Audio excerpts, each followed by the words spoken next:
Okay, I think we're going to get started, and that people can pick up as needed. So I am delighted to be with you today. I'm Ed Reed. I'm the editor of E-FWD, and this is a webinar hosted by the Scottish National Investment Bank and E-FWD. We're here today to talk about transition finance and impact investing in Scotland, with the aim of driving a move to a low carbon economy. And we're also here to discuss, this sort of marks the official release of a report based on a workshop that we held on the 1st of September in Aberdeen, just before offshore Europe. The workshop was co-hosted by SNIB and the Impact Investing Institute. It aimed to explore the interconnected nature of the energy sector, with a sort of discussion around how to move away from a sort of a black and white view of the world to something a little bit more nuanced. And it's a great report. I'm delighted that Aisling is here. It was very much driven by Aisling's vision. I'd invite you all to read the report. There will be a link in the Q&A chat section, but wait until this webinar is over to really dig into it. You can click on it now, and we will this will give you such to whet the appetite to get you going. So joining me here today are three of those who were with us in Aberdeen on the 1st of September. Aisling McCaffrey, Senior Programme Manager, Just Transition from the Impact Investing Institute. Tara Schmidt, Executive Director from Transition Finance Scotland, and Jimmy Williamson, Executive Director, Net Zero Scottish National Investment Bank. I'm going to talk to the panelists for about half an hour or so, and then there's going to be time for some Q&A at the end. So if you're struck by a question during the discussion, you could drop it into the Q&A box and we'll get to it when we have time. So with that in mind, we'll get going. Aisling, I've teed you up. I've put you on the hot seat already. As the writer of the report, what do you think? What are the takeaway recommendations? Right? If someone was to think, look, what's the big picture? What should we know about the report? Yeah, thanks, Ed, and it's been great, I guess, at the Institute to be part of this program with the Scottish National Investment Bank, the first of our kind of three-part series. And I guess, what did we want to take away from the event itself? There was a really rich discussion around, I guess, this topic. We had a few points around the need for catalytic capital. We need to understand a little bit more about the opportunities in order to kind of, I guess, bring investors in, but also deal with that piece on credibility. And there's loads of great work that's being done in this space, but we need to build, I guess, investor confidence around those activities as well. And there's a number of I guess, frameworks and guides out there that can support with that. So there was a lot of, I guess, key discussion points. What I'd love to highlight is, I guess, that Scotland is kind of at the forefront of this transition. Aberdeen is already living the transition. It's not theoretical. We're not talking about hypotheticals. It's the here and now. And I guess there's a real need to get to grips with this in order to have, I guess, a transition that's credible but also inclusive for the community and the workers that are affected. So I'll pause there because I know we've a lot to get through. Oh, I love that. I think that's a really fantastic way to kind of get things going. And Jimmy, that must sound like music to your ears. Scotland is at the forefront of the transition finance. Tell me about your views on that. Do you accept Aisling's warm words?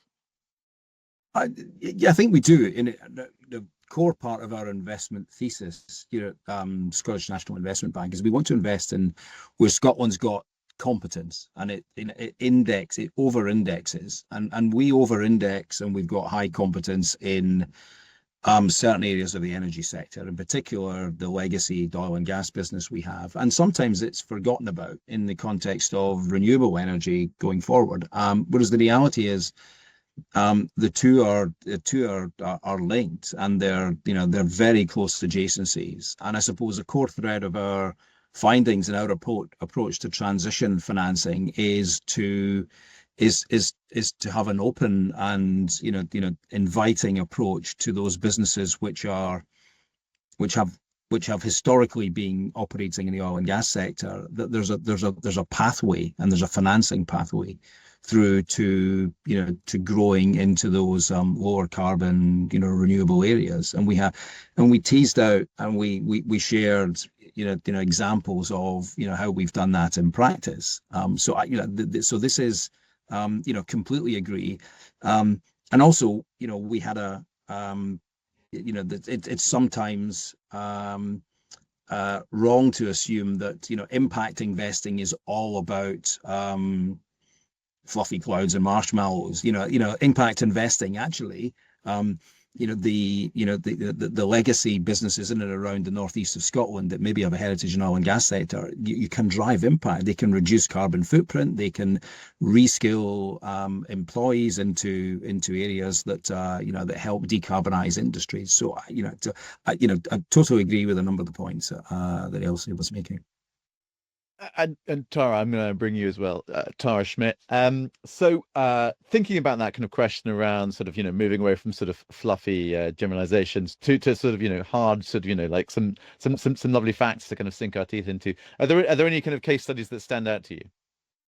Yeah, absolutely. I mean, one thing I would say, maybe just kicking off, Ed, is we know that we're not at the scale required for the investment to support the transition, but I think we are starting to see some really exciting case studies come through.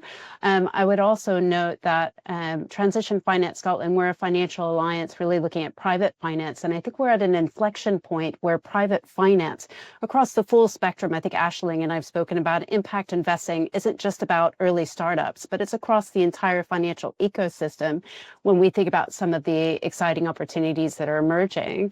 But I think North Star was a perfect example, as Scottish National Investment Bank had spoken about with North Star at the workshop. How can we support supply chain businesses and really transitioning from oil and gas into the renewable sector?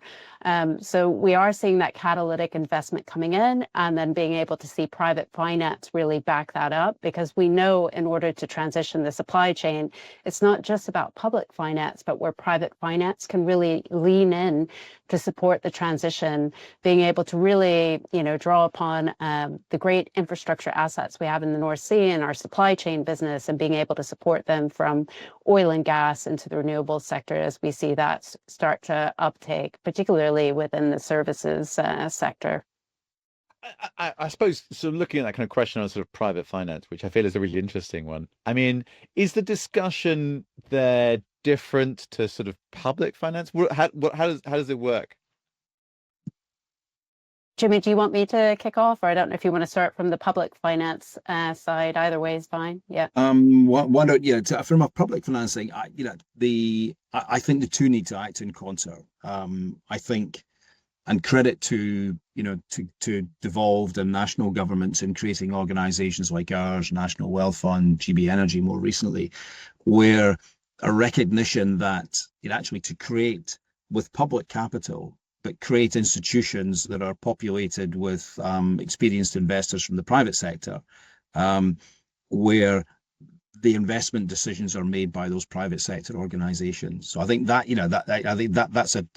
these are really good examples of how the public sector can use, make decisions, make policy decisions, create a framework of what an investment strategy or an approach to investment looks like for that type of these types of independent organizations, but then allow operational independence and flexibility for those organizations to go off and make those commercial decisions. So that would be, I think a starter for 10 in terms of what governments have done well to get a mix of both.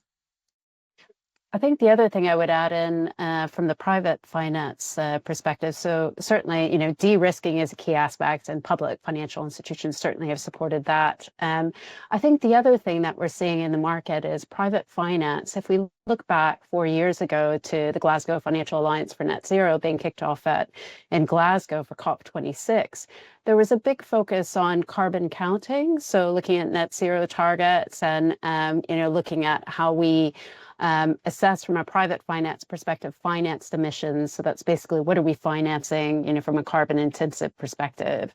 But I think really what we're seeing happen now is that a number of financial institutions are saying, unintended consequences of that was reallocating capital away from carbon intensive sectors. And that wasn't really helping in terms of a real economy transition, one that can be inclusive, but also drive real economic value add. And I think that's what we're seeing financial institutions move towards now in private finances, moving beyond the carbon counting or paper decarbonization, as some called it, in terms of reallocating capital, to really wanting to lean in to a real economy transition, really support businesses and projects to be able to drive a real economy transition.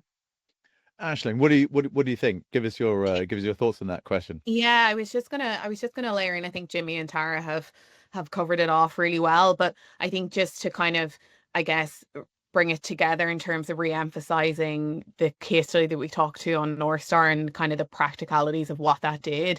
I think for me, uh, kind of SNIB's involvement in that, it kind of illustrated what we look at as the core purpose of impact investing. So really using capital intentionally to generate positive social and environmental outcomes alongside a financial return, which then led to crowding in much larger volumes of mainstream capital.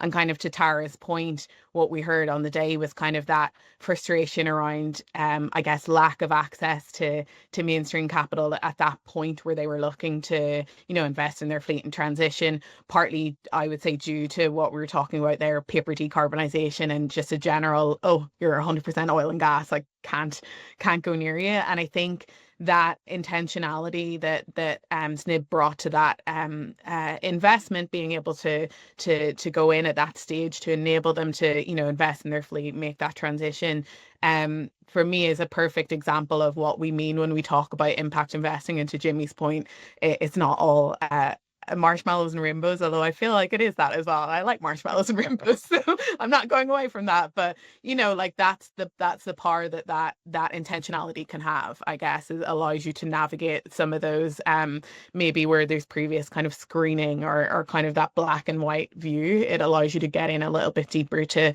some of these issues and really talk to what are we trying to create here in terms of positive outcomes. Jimmy, we sort of talked about North Star a bit, and obviously it was really interesting at the workshop to hear from Gidegard Talmo, the head of North Star, to kind of talk through the sort of how that company has changed. But maybe you could just kind of give us a quick sort of a précis for people who aren't sort of in the know about quite how sort of SNIB's role in it, and just to sort of bring it together a bit for us. Sure. Yeah. This is a business. At the time we backed it, its history and legacy of this business was in emergency response vessels for oil and gas. And at the time, a few years before we supported it in 2022, it had made the strategic decision to set up a renewables division, staffed it, had invested in it, and had bid and won contracts in that marketplace.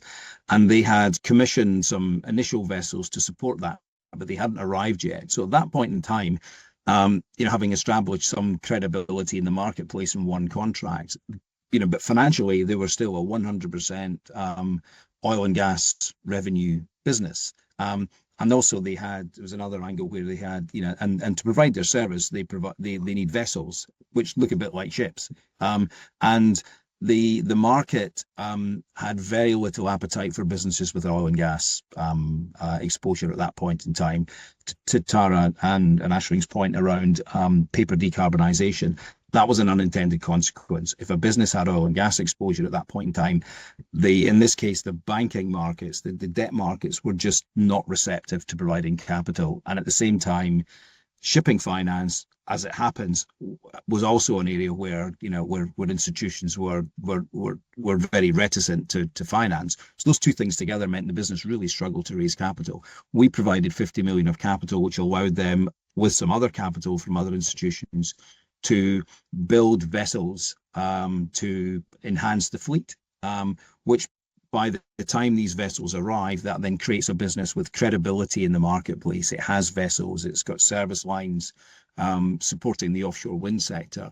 The business then did a refinance exercise or a financial raising exercise, just a little under 2 years later.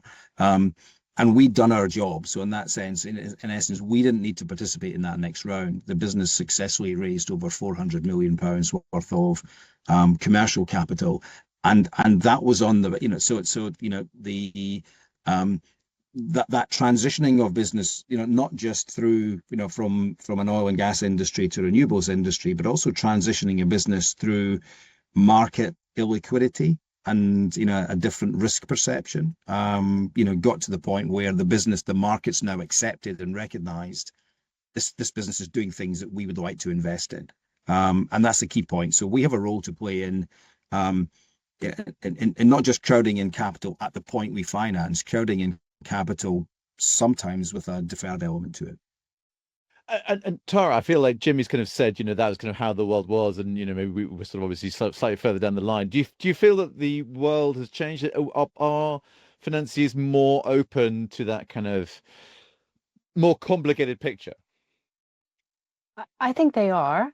There are a number of things that we need to consider, and I think that's one of the reasons it's really exciting even being together on this call and some of the recommendations that we've made from the workshop. I think, a number of private financial institutions are also looking, how do we create the space to look at risk differently? So just picking up on Jimmy's point around risk perception, ultimately, when we look at the transition, we still need to think about transition technologies, first of a kind transactions, and being able to de-risk these projects, or more importantly, how do we start to look at risk sharing? So one of the key aspects, Transition Finance Scotland, that we've been promoting and engaging with SNIB and the Impact Investing Institute on, is how do we really start to bring together finance, real economy, and policymakers to really look at these first of a kind types of transactions to really get to the scale of investment we need for the transition.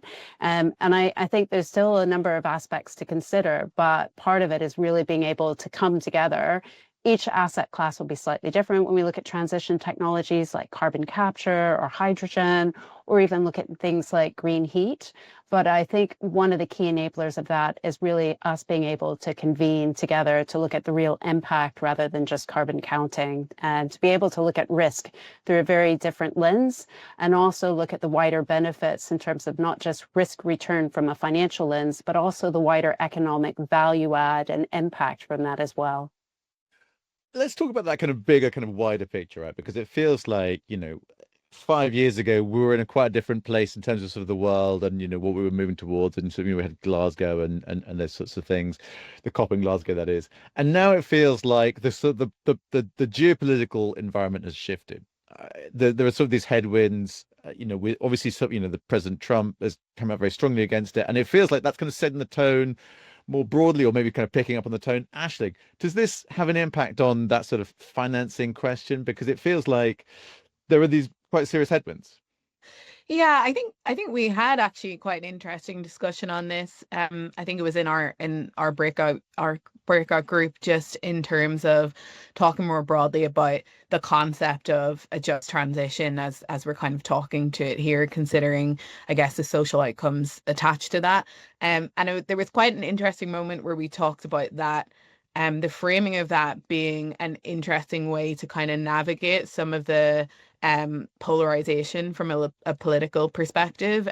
If we're focusing on workforce, jobs, communities, that speaks to people as well. So it kind of moves us away from, some of this noise that we've had around sustainability, and more generally some of the what we've seen coming from the US. And I think the reality is that we know that we can't, like, on the climate side, these things are happening, and there's policy at play, albeit a bit all over the place at the moment. I won't speak to that too much.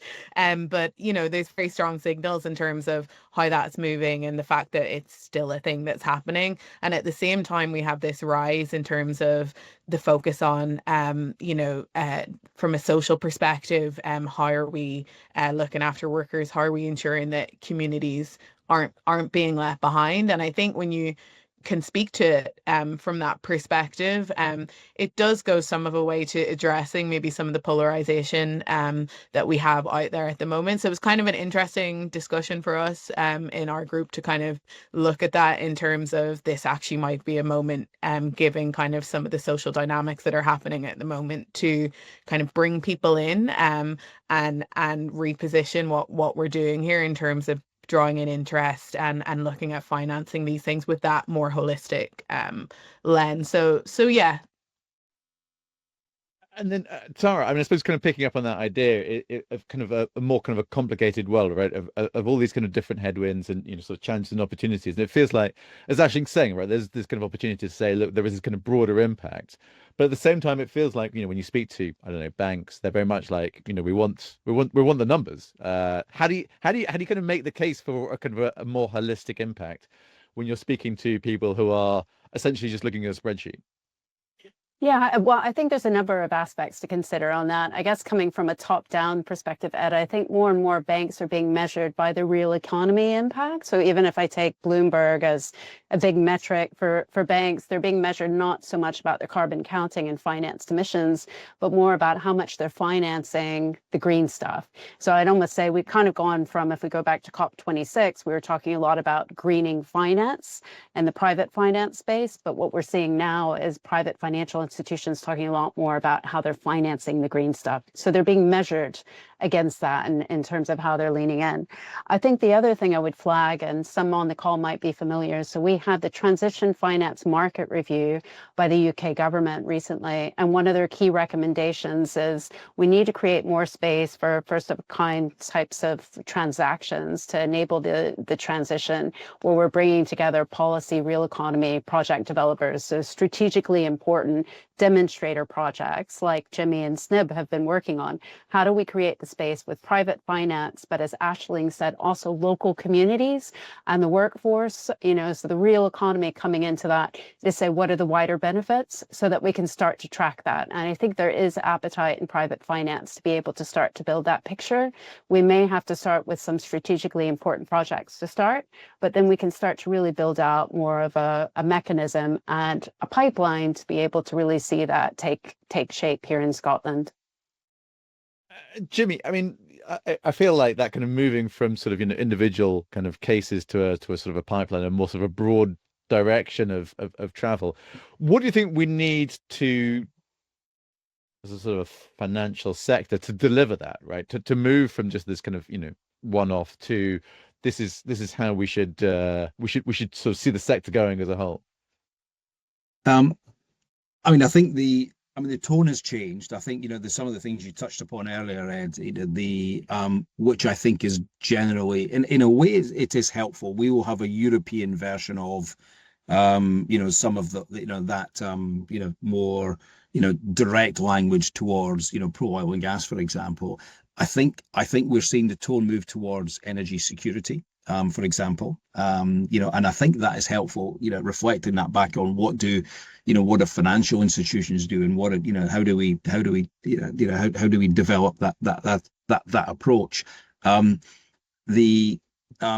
think I've said in a number of these types of sessions, the type of capital available for the energy sector and the energy transition sector hasn't been engineered for what is required. Infrastructure investment, for example, typically looks for long-term contractual income, index linked, and so on. And we get that, we understand that, and pension funds want that type of exposure for their, for the benefit of their of their investors and their pension holders. So we totally get that, but equally, I think it's the role of us as institutions showing leadership in supporting transactions, having risk appetite, and we are programmed as with some of the other policy banks and policy investment firms to have a higher level of risk appetite to show leadership in some of these areas, and some of those will be successful and some of them will try, and it might not work, or we might have to tweak it, or we might have to reverse out of something, and that's okay. It's a bit uncomfortable sometimes. So I think that there's a journey here. We are starting to see some signs of and I would say, look, curiosity in the investment sector, the private sector investment sector, sector is really valuable here. So we are seeing some of the what we might call the skunk works part of the maybe traditional investors taking an interest. We're bringing them up to Scotland, for example. We're taking them around some of the investments we've made, letting them see the infrastructure that we're building out. For example, a number of them, we've shown them the greenfield port we're developing at Ardersier, to show them what's needed on the ground, and to understand investment in this type of infrastructure enables these impacts further down the line. So I look, we're on a journey, and the more needs to be done. It is vitally important that we're able to crowd in private capital, because the amount of capital us as an institution have, and other other investors who are active in this space, is not enough for the scale of the investment required to transform grid and offshore wind supply chain, just to name two individual areas. So more is needed. And when you speak to these kind of private capital holders, what do they want to know, right? What is sort of the top of the list about when they're asking you questions, when and you say, look, I've got some great investments for you. What do they want to know? It's a great question. Look, they're commercial investors. They like to know the returns profile, and they want to put that in the context of the potential risks they're taking. I mean, those are the financial, equation that they're looking for. They are trying to, work out where it fits in their universe of types of investment they can do. Which bucket it might sit within. But equally, they want to know an investment story, an investment thesis. The narrative's important, and actually, we spend, we have a mandate, we have an objective to raise third-party capital, as well as the capital we receive from our government shareholder. As part of our strategy is to raise third-party capital on our journey as we go through that 10-year period. And in doing that, we socialise what we're doing with institutional investors, in London in particular. And they are very interested in the narrative around reindustrializing the country, using the capabilities we have in close industrial adjacencies in oil and gas, for example, and how that plays to the types of technologies and skill sets that can be used, for example, in floating offshore wind, where there are many overlaps in terms of the capabilities. So I think we shouldn't forget as well about there's economics, and there are asset allocations and so on. There's a narrative, there's a story here. We're good at this stuff. The country has been an exporter in global successful exporter in those oil and gas service skill sets for a number of years. We can do similar things in these close, related areas, but we might need to adjust our risk profile. We might need to adjust your timelines to achieve returns, but actually the impact benefit at the end of it is worth it. And Tara, I suppose, kind of picking up on that, Jimmy, has raised that kind of, the idea of around the kind of the incredible historical success that we've seen in Aberdeen, right? I mean, and throughout Scotland, but I mean, I'm really sort of in this sort of the oil and gas sort of supply chain. But these companies are now sort of struggling to access financing, right? There are challenges in the sort of the transition space, but there are also sort of challenges in the sort of the hydrocarbon side. What should they be doing to be able to sort of access capital in the way that we've been discussing? Yeah, I mean, it's a big question, Ed, and I think it really depends on the type of organization that you're speaking of. So I know in supply chain, we can talk about smaller SMEs all the way to large scale supply chain businesses. The other thing I would say in finance is, you may be talking about a pension fund, as Jimmy mentioned, where they're looking at a time horizon potentially of 25 years, to actually looking at a commercial bank where they might be looking 5 to 7 years out.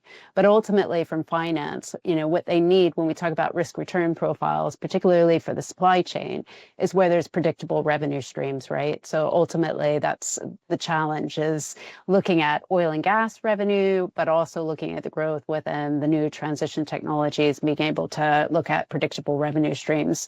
So typically from private finance, what you hear is offtake. So, where's the offtake for these technologies? And really depends on how a supply chain business might be building out their portfolio, or where public financial institutions like Scottish National Investment Bank can help to de-risk. So we see that private financing coming in.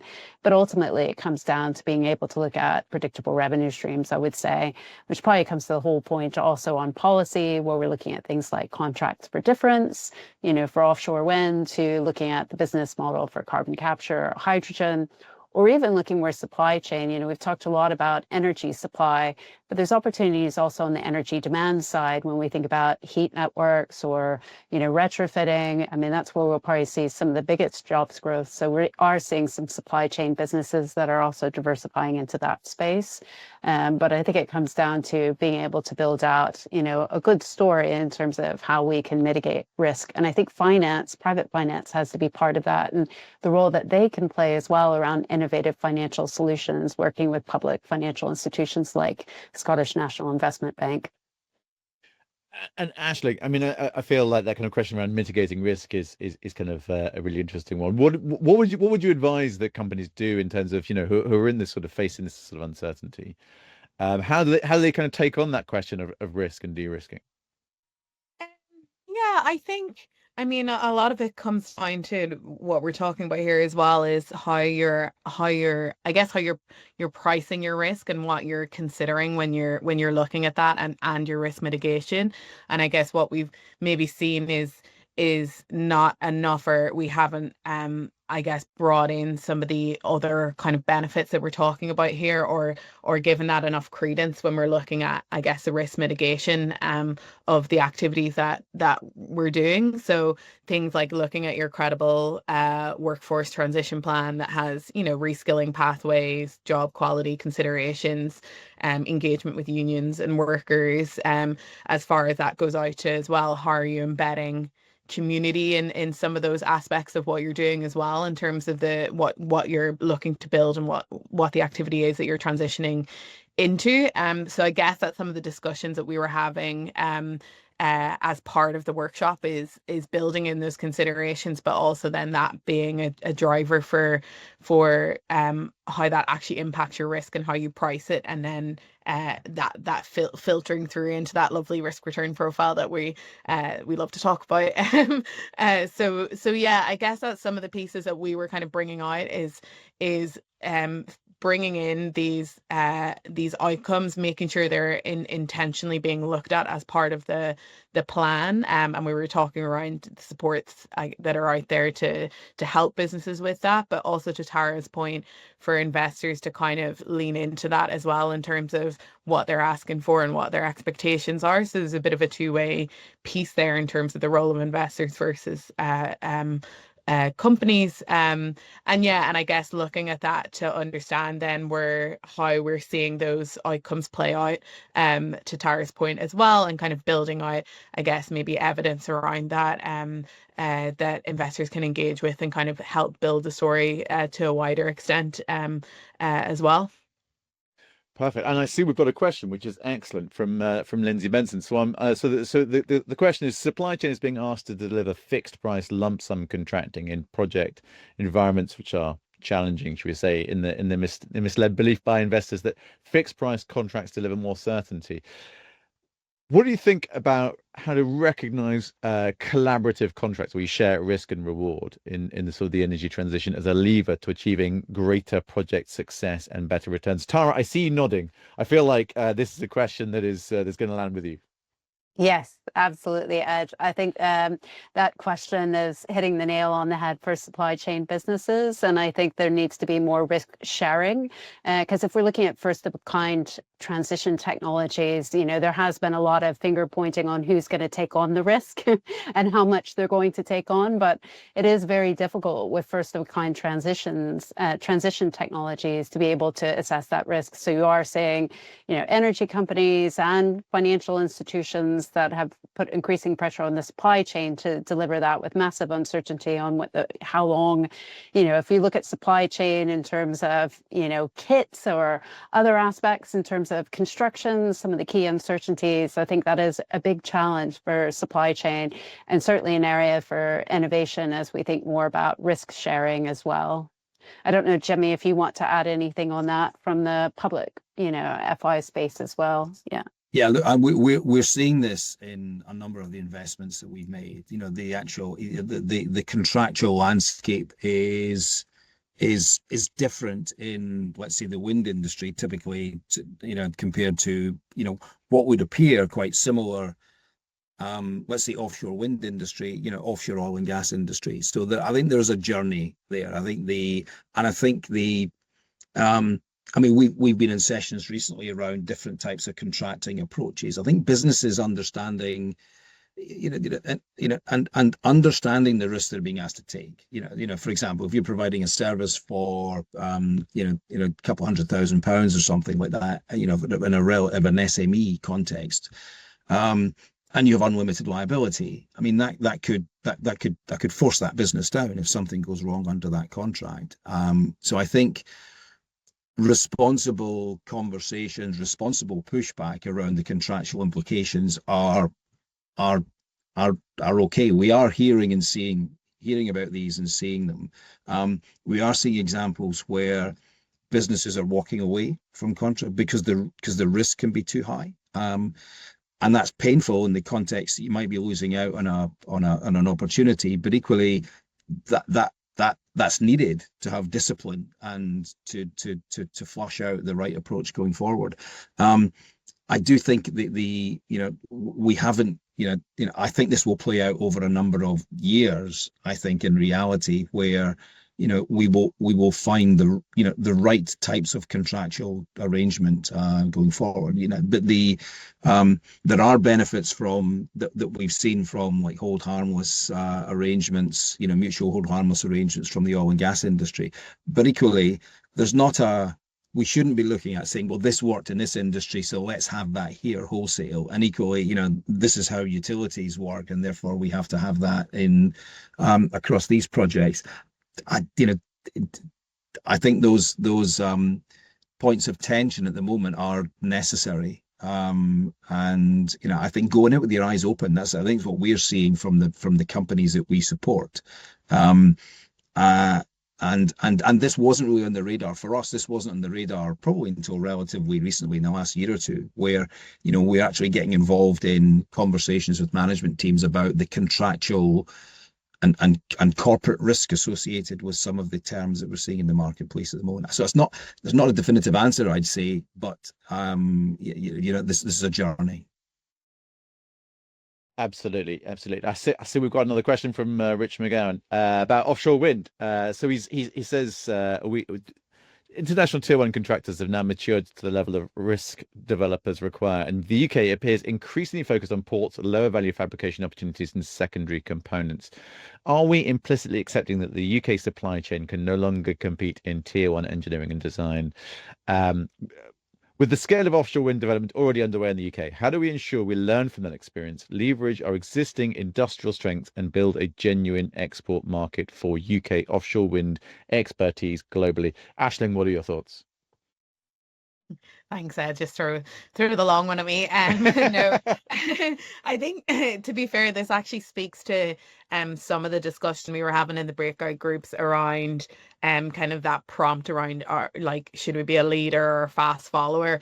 And there was a lot of debate around this, kind of to the points that are being made there around there's an urgency about seizing the opportunity that's in front of us, or in terms of comparative advantage in offshore wind, skills that we have, and kind of, I guess, making the best use of that. And we kind of navigated around where we may not have advantage on maybe scale in terms of capital, the scale of public investment that we have available. We certainly can take a leadership role in kind of looking at that innovative finance and technology development side of the house. So yeah, I mean, it probably doesn't answer, and maybe Jimmy or Tara are better to speak to some of the more technical detail, but I would say it was quite a hotly debated topic within the groups in terms of people's viewpoints on where should we put our focus, and also a bit of discussion around where there are other critical bottlenecks, like things like grid infrastructure, I think Jimmy mentioned earlier, and where there are other strategic choke points that we need to focus on kind of collectively. I don't know if that answers the question. So Jimmy, I'm gonna redirect this to you. I mean, I suppose so. Rich is kind of drawing a comparison with the sort of the way in which historically we've exported sort of oil and gas engineering expertise, and saying, can we apply that same model to offshore wind? Um, I think where we have seen an offshore wind, that it's been, dominated by fixed offshore wind. The skills, manpower skills, for example, project management, those softer skills, front end and engineering and design. Actually, we have been quite good at those. We have exported those, the people elements of that to other markets. Where we haven't been, as prominent, we don't have the OEMs. If you don't have UK-based turbine blade manual. There's some blades, facilities now in the UK. So some of those bigger ticket areas, are we don't currently have that capability. I see no reason why we can't continue to develop that, that engineering and design capability. Our belief is that as and when floating starts to industrialize itself in more detail, I think we will see that come to the fore. And the oil and gas heritage was that the marine and subsea element of the oil and gas industry was really dominated by European players and many of those UK players as well. So there's a natural positioning there. So I'm less concerned and about that opportunity to scale, because these are big businesses that are positioned. Availability of things like vessels, for example, and necessary equipment on those vessels is a challenge at the moment. And ironically, you're competing for vessel time with oil and gas businesses at the same time. So we shouldn't be complacent, but we do have competitive advantage in those areas, and I would expect that to find a natural level, supporting the renewable industry. Tara, please. Yeah, maybe just to add on Jimmy and Aisling's points as well. I mean, we were talking about it at the workshop previously. If we're a fast follower or we're a leader, ultimately it comes down, we want to build the case, the economic value add, the investment case, right? That, everyone's benefiting from that. And I think maybe just taking a step back, when we look at wind, we want it to be a good investment proposition that really brings our supply chain along with us, but also local communities. So one thing I had mentioned is, for instance, Transition Finance Scotland, we're working with Berry Energy right now in Shetland. If we look at Shetland, it's one of the windiest places. What's the windiest place in the UK, and one of the windiest, if not the windiest, in Europe as well. And at the moment, Berry Energy is looking at how do you repurpose the Solomvo terminal. So the Viking wind farm employs roughly 35 people, I believe. It's curtailed quite a bit at the moment in terms of constraints on that wind farm. And you've got thousands of jobs there from Solomvo terminal. So one thing we're looking at is how do we take that curtailment constraint, and can we make that more of an opportunity of being able to look at things like e-fuels that can help to repurpose the Solomvo terminal for sustainable aviation or marine fuels, which will also benefit Shetland in terms of jobs creation and the wider economic value add. So I think it's stories like that where we can really look at the transition not as something that just needs to be done from a decarbonization perspective, but where we see that real impact and economic value add, as Aisling mentioned earlier. I think that's where we're going to start to really be able to lead in terms of convincing other countries to go on the journey as well in terms of the decarbonization transition. Yeah, absolutely. And I think it's really interesting to think about new ways of sort of solving that grid question, which, as Jimmy suggested, is obviously kind of a growing concern, and just sort of thinking around, tackling that kind of curtailment question. I'm very aware we've got about a minute left, but I wanted to ask kind of a question around policy frameworks. Essentially, do we have what we need? Is there anything on the wish list that you would change? I'm gonna run through you quickly as a sort of a final closing comment. Aisling, I'm going to start with you. What do you think? Do we have what we need in terms of policy? The short answer is probably no, given that we talked about it a lot. I think, I mean, more broadly, we need stability, which is a lovely thing to say, a bit more difficult in practice, but we know there's been a lot of flux, especially around the net zero conversation and different kind of signalling on that, and then kind of digging into things like transmission charges, taxation, kind of came up quite a lot in our discussion. So I think ultimately we need a bit of stability and a bit more certainty so that we can build that confidence from an investment perspective, and then also to tie along with that, things that we mentioned around kind of standardization around transition plan expectations. And I know there's loads of work being done on that in the background, but that's kind of the other side of the coin, I guess, as well. But yeah, interested to hear what Tara and Jimmy have to say to that. Jimmy, I'm going to go to you next. What do Yeah, you think? I think we're seeing the direction of travel. I think a really strong statement recently was where Scottish Renewables and OEUK, collectively, are lobbying and making the statements that we need to have aligned policy which allows investment, encourages the right type of investment in legacy, fossil fuel infrastructure, because we need to decarbonize that as well. The reality is we're going to need that for a number of years, if not decades, to come.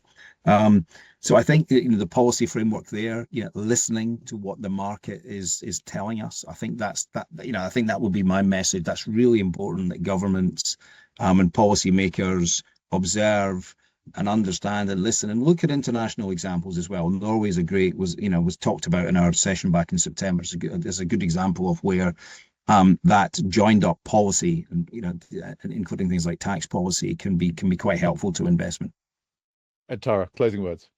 Yeah, and I'm not going to repeat what Aisling or Jimmy said, fully agreed with all that. I think the last thing I just would leave everyone with is that I think fingers get pointed at policy a lot, because yes, we do need more clarity and certainty, but I think where we need to change, and this probably comes back to Jimmy's point, is policy, basically real economy, be it renewables or oil and gas or even finance, we're all engaging with policy. But what we need to be doing more of, and I hope that this will kind of lead to that in part of our recommendations, is where we can all come together to take collective action. So the finger's not being pointed one way or the other, or the us and them kind of discussion that we sometimes get into, but where we can all lean in to ensure that the transition is one that's very inclusive, but also will maximize the greatest benefits for Scotland. Thanks. Maximize the greatest benefits for Scotland. I think that's certainly something we can all get behind. I would just like to say thank you to Aisling, Jimmy and Tara. Thank you to the Scottish National Investment Bank. I see we have another question, but unfortunately we're out of time. So if you'd like to continue the dialogue, you've got questions, you can reach out to Aisling McCaffrey or at the Impact Investing Institute, or to Eve Jones at the Scottish National Investment Bank. Their contact details, I believe, are in the summary report, which has been circulated in a link in the chat. So thank you all for participating and thanks for watching. Thank you and goodbye.